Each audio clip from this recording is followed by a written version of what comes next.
Oh folks, Alan from Kildare Psychotherapy and Counselling here in Kildare town.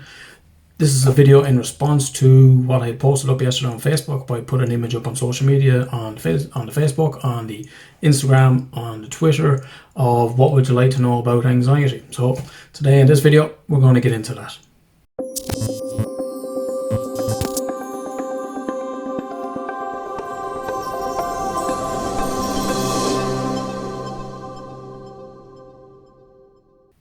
So, anxiety, what are we talking about here? Well, pretty much the most common presenting issue that I deal with in my practice. I'm in private practice in Kildare town, and I would say anxiety constitutes somewhere between about 60 to 70% of my workload. So in terms of talking about stress, for starters, stress is a response to an external cause, and usually once that cause goes away, stress goes away. So for example, with the leaving cert coming up or not coming up and all that's going on with that at the moment, pretty much what you're going to see is those stress levels will dissipate after the leaving cert is finished. Or for the adults, you have a meeting or you have a project in work, you're going to be pretty stressed out about it. Once that project or that deadline has passed and everything has been completed, your stress is pretty much going to go away. So stress is that response to an external factor. Anxiety is an internal response. So it's coming from inside of us. And it differs from fear in a certain way, because fear tends to be a response to a physical threat. Anxiety tends to be a response to a psychological threat. And anxiety can kind of be best summed up with a very kind of succinct statement in terms of an overestimation of a threat and an underestimation of our ability to deal with it. So our brain has evolved over millions of years as we are as humans. We didn't always used to be like this. We tended to be something else. Before that we were something else, and before that we were something else. So we're humans, primates, mammals, reptiles, sea life. And the brain, and not just a human brain, but our human brain has evolved and built upon the brain that has come before it. So, this has been going on for millions and millions of years, and it's probably only in the last couple of 100,000 years that we're close to what we are now.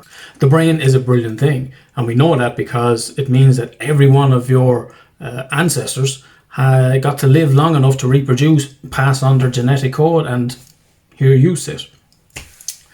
So the problem that we face now is, hundreds of thousands of years ago, up until we kind of got to where we're at now in the last kind of 100 years with the industrial age and stuff like that, we tended to live in an immediate return environment. And what that means is a predator appeared, we ran to safety, we were safe, and threat passed. A storm brewing on the horizon, find shelter, safe, pass. No food, find food, eat food, all that stress passes. So that was the immediate response. We were reacting to something in our, but now we live in a delayed return environment. What that means is, so now you work today, you get paid at the end of the week, you do your shopping, and you use the food during the week. So it's changed from everything being immediate danger in the here and now versus what might happen in the future. And that's the great thing about this cauliflower kind of object that exists in our skull, our brain, is that it's so brilliant at keeping us safe that it can anticipate things that might be unsafe.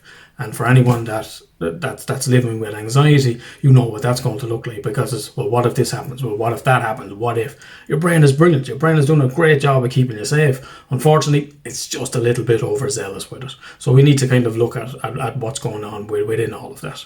So an expression that most people are probably familiar with is fight or flight. And that's our body's way. And as if you've seen any of the other videos, you would have heard me mention the sympathetic nervous system. So fight or flight is basically the mobilization of our nervous system to get us to do something. So you're faced with a threat, or you're faced with a situation, and we're faced with then fight or flight. So fight, you throw down, you're going to start laying in digs and kicks. Flight, get the fuck out with her. Escape that predator, escape that threat, live to tell the tale, and regale over it over a few pints down the pub forevermore, probably. So that's essentially what we're faced with in the mobilization part. We're faced with fight or flight, and that tends to be, which is very common for a lot of, particularly men. So a lot of men that I see where the presenting issue is anger. Actually, the underlying issue is actually anxiety, but they're going into fight mode, whereas anxiety tends to be flight mode. So fight is we face into it. Anxiety is the flight mode. We try to avoid it. What sets off that fight or flight response in our brain? There's also two other stages, which is freeze or feint death. So that's immobilization. So fight or flight, mobilization. Feint or feign death is immobilization. So that's shut down. Anxiety, energy generated. Depression, shut down. Energy conservation.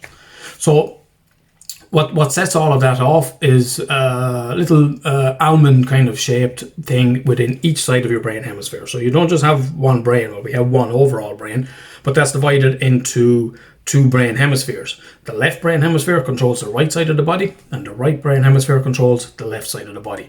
And that's joined together in the middle by what's called the corpus callosum, or callosum. I think it's corpus callosum. You can correct me in the comments. I can't remember off the top of my head. So that's joined in the middle. So within each hemisphere, probably maybe kind of in around here, if you were to drill in, you're going to find two parts of the brain called the amygdala. The amygdala operates like a smoke alarm. And if it's anything like the smoke alarm in my house, if the one that you have in your house, it doesn't care if the house is on fire or if there's a crumb at the bottom of the toaster. Smoke alarm is going off either way. And the amygdala kind of operates in the same way. It's the kind of smoke alarm in our brains, but it works with different parts of the brain, particularly the hippocampus, which is involved in memory storage. And it kind of checks with that to see what's going on. So an example of that would be, let's say you wake up in the middle of the night to a noise downstairs. Now, if you live on your own, that's going to trigger a fight or flight response. You're going to, because, oh shit, there shouldn't be someone in my house at 2 o'clock in the morning. And you're going to go into fight or flight mode. So the other side of that then is, well, let's say you're at home, you hear a noise, but your wife has been out in the piss. And you're like, oh, great, she's coming in here now pissed. And then you go, oh, hang on a second. She tends to get a little bit frisky when she's had a few drinks in her. So you go, oh, happy days. So that's a different experience, because the amygdala, it's triggered by the sound, but it's checking with the other parts of the brain of going, well, what's the information that's available to me here? What's in memory storage that will trigger the appropriate reaction. So what happens when the amygdala perceives a threat is it sends a lot of signals throughout the body, checks with the other parts of the brain, sends a lot of signals to the body then. So one of the things it does is it works with the other parts of the brain to release cortisol. So cortisol is a stress hormone within our bodies, and all these signals then get sent around our body to prepare us for fight or flight. So what happens, we get a signal down your spinal cord, down to your kidneys. On top of your kidneys is the adrenal glands, which produces, as we know, adrenaline. And we all know adrenaline as that thing we hear about where mothers, lift cars off their babies and stuff like that. It's designed to be a short-term energy boost to get us through a particular threat. In order to get us ready for fight or flight, we need to get that blood pumping around the body in case we need to throw down or leg it. So the heart starts beating faster. Anyone with anxiety, this is going to be a very familiar physiological sensation for you. Shortness of breath. Oxygen is burned in the body as fuel, so you're trying to get as much oxygen in as fast as possible. So anyone that's feeling anxious, you're not taking long, deep, calm, relaxed breaths. You're taking short, shallow breaths, trying to get that. And people will start to talk faster and get a little bit agitated, and the body will be kicking off like this. This is going to be a very familiar feeling for people with anxiety. Heart starts beating faster. Short, shallow breaths. Sick feeling in the stomach. So what's happening there is the digestive system shuts down. The body literally goes, I can't worry about this shit right now. This is not important. So it drains that blood away from the digestive system and pumps it around to the more vital organs to keep us alive. So the shakes. So sometimes for people with anxiety, you might start getting the shakes. That's actually the adrenaline pumping through your body. Sweats. That's the body's way of cooling itself down. You know that if you go out for a run, you start sweating, and that's the body trying to regulate the temperature. Lightheadedness. So that oxygen that we're taking in is not being used, so that goes up into the brain, and we start to feel a little bit lightheaded. So heart rate pumping faster, Short, shallow breaths, we're breathing faster, sick feeling in the stomach, the shakes, sweating, sometimes lightheadedness, difficulty concentrating, because what your brain is going on is, well, where's that predator? Where's the threat? So we're more likely to snap if we're feeling a little bit anxious or we're feeling a bit stressed, and we've all been there. Someone says something and you're like, what? And like, oh, I'm sorry, I'm stressed. Because our brain is on kind of hyper alert to get us through whatever we need to get through. I get a lot of people have gone to the doctor. Doctor says, you have anxiety, here's tablets. People are reluctant to take the tablets, but very often no one's actually explaining what anxiety is. So when I go through those physiological symptoms that go along with anxiety, people are going, I thought I was going fucking mad. You're not going mad. It just means you got a brain and a body that works. But we fight against it. Anxiety is a horrible feeling, of course, but your brain and your body are trying to protect you. And it's important to kind of understand that. And I've even seen it with clients that once they kind of understood that, of going, oh, my body isn't failing me here, it's actually doing its very best to protect me. And it's working, because as far as your brain's going, hey, dude, I'm doing my fucking job. Are you alive? Yes, you are. Job done. Hey.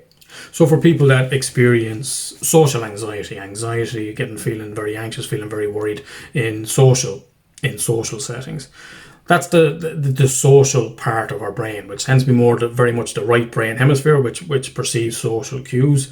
And humans, we evolved in tribes. So this is why we're all suffering now on lockdown, because we're not in a tribe. Everyone is isolated, and that's not entirely safe. So there's been a lot of evolutionary benefits to existing in a tribe. So we could get our tribe tended to be family and then become an extended family. So parents, cousins, aunts, uncles. And that evolved then with other surrounding sort of tribes, and then we created communities. And there was a lot of benefit to it. So we could go out on hunting parties.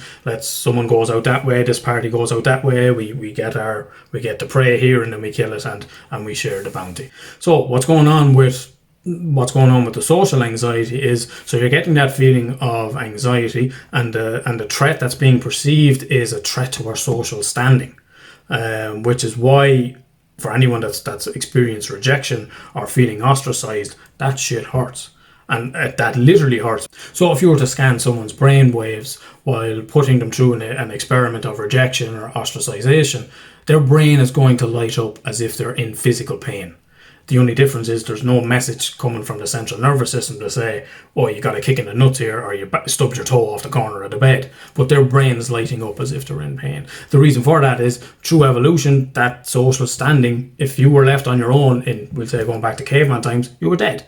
Because without the support and without the assistance of your tribe, you were on your own, which meant that, well, something's going to eat you. You either ate something or something ate you. So, we haven't evolved to exist on our own, and this is why what we're feeling now, a lot of anxiety, a lot of depression as well, as a result of everything that's going on. So social standing within the group, and particularly this is a very common one with the adolescents, because so much of their life is based around their friends, and parents will be going, Jesus, they're after falling out with such and such, and it's like it's the fucking end of the world, because it is for them. Yes, they probably will be back talking to their friends next week, but in the meantime, it is a very real pain that they're experiencing.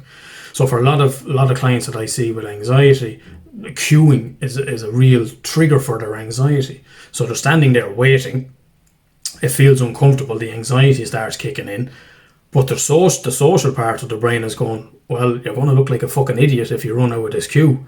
So it can be a huge source of anxiety, of wanting to get out of there. Fight or flight is being triggered, but another part of the brain is going, you're going to look like an idiot, so just stay here. And it's kind of like Sonic the Hedgehog for the old gamers out there. I always use this analogy with clients. If you remember Sonic the Hedgehog, you used to be able to hold down on the directional pad, press the button, and he'd spin in one spot. So what you're getting when you're getting that fight or flight being triggered is you're getting all this energy that's spinning in the spot, but you're not releasing it. So we all hold it then within inside of ourselves, and it's a very, very unpleasant feeling, because we're not burning it off. We're not fighting and we're not flighting. We're standing in one spot. So one of the other things that I commonly hear with people that have gone to the doctor for anxiety, and I'm not bitching about doctors by any means, but I think there's a lot of ignorance around this particular area, is CBT. Few CBT sessions that'll sort you right out. So for anyone that's not familiar with CBT, it's cognitive behavioural therapy, and it's been kind of deemed as this marvellous, miracle cure to everything. And it's not. And look, I use it. I use it a lot with my clients, but it's not the be all and end all.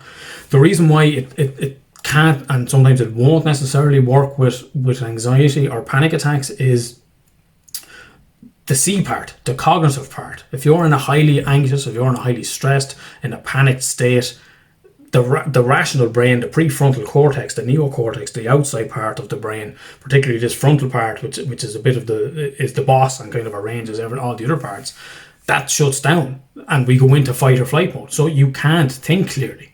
So you can't sit there if you're in a highly panicked state going, what is it now that I needed to do? Oh yes, I needed to think about that. No, fuck that shit. That's not happening. That's not important.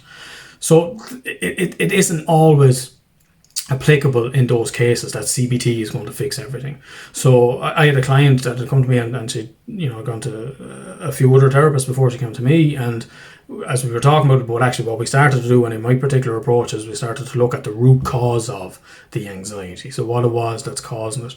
And as she described it, and a brilliant description, she says it's like, so with the CBT tools, she said, it's like trying to mop up the floor without turning off the tap.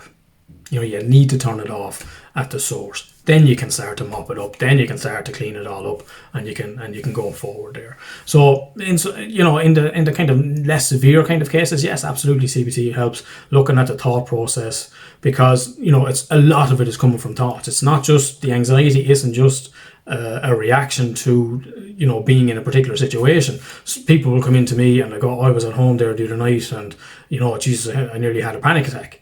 And they turn around and go, well, I wasn't doing that. They're thinking of going, well, like there was nothing there to be panicked about. And I'll often ask, well, what were you thinking about? What was going through your mind before that? Oh, well, I was thinking about, and there it is. That's where it's coming from. So these thoughts will still trigger that's the fight or flight response. So that's some information on anxiety, folks. I mean, some people have been saying, I don't know if I have it. People say I have it. These are the kind of things you need to be looking for. So those physiological symptoms, the kind of obsessive thoughts of, well, what if this happens? What if that happens?